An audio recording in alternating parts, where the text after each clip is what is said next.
My name is Jai Sen, and I'm the author of a 10-part series of graphic novels entitled The Malay Mysteries.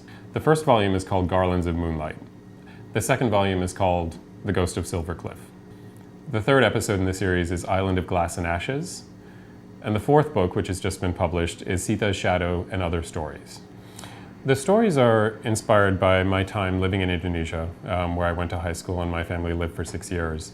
And that whole region of Southeast Asia is filled with magic and folklore and spirituality of a very, very complicated and advanced type. It made for very good stories. The main characters are Marsiti and Hidayat. Marsiti is a kind of a medicine woman. In Indonesia, they're called jamu ladies. Jamu is folk medicine. And Hidayat is a skeptical young school teacher. He's kind of a Bolshevik.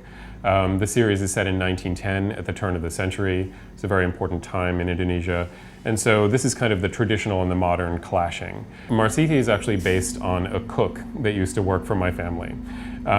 We loved her. She was a bit of a complicated person, but everybody else in the household absolutely hated her and accused her of witchcraft, and she just quit one day.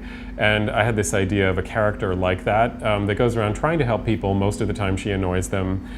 She does good, but manages to ruffle feathers everywhere she goes, so she has to travel around. Hidayat, where the stories start, lives and works in a particular village, but he decides to go traveling with Marsiti and essentially becomes her apprentice. There's definitely a lot of me in Hidayat. He shares my political views, he shares my indignation at, people with old-fashioned ways of thinking about things. He's a modernist. I'm 2/3 him and 1/3 Marsiti.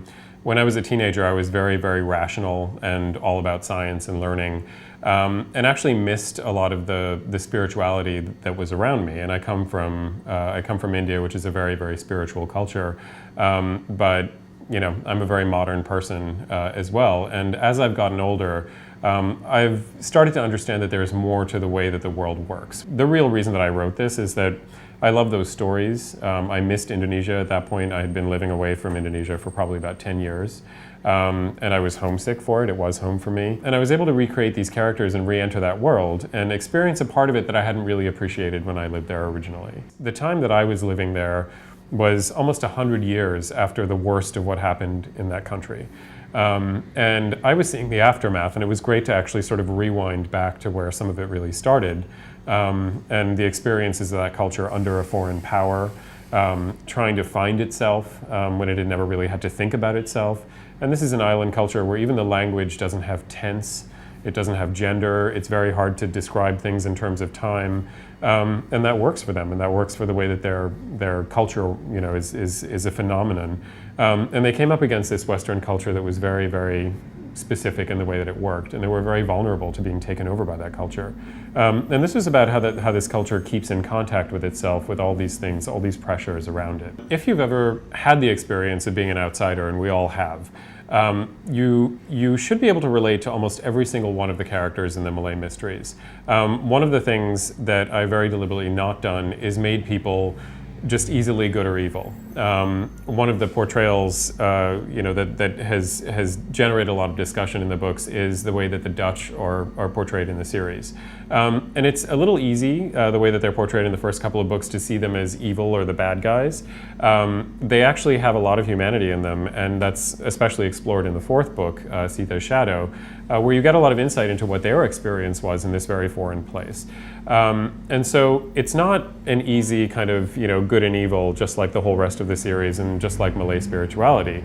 Everything's a little complicated, and I want people to be able to relate to everybody. Once you sort of find out what has caused them to act the way that they did or make the decisions that they did, there's no one that you can just write off as, oh, that's the bad guy and I hate them and they're dehumanized. Even the most kind of peripheral characters, I want them to be sort of identifiable and a little real. And even if you can't relate to them exactly, you know somebody like them. Malay spirituality is based on a combination of light and dark.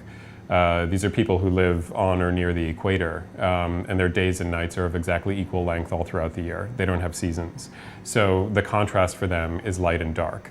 And so their belief system is not about good winning over evil, it's about keeping the two in balance, because you need both.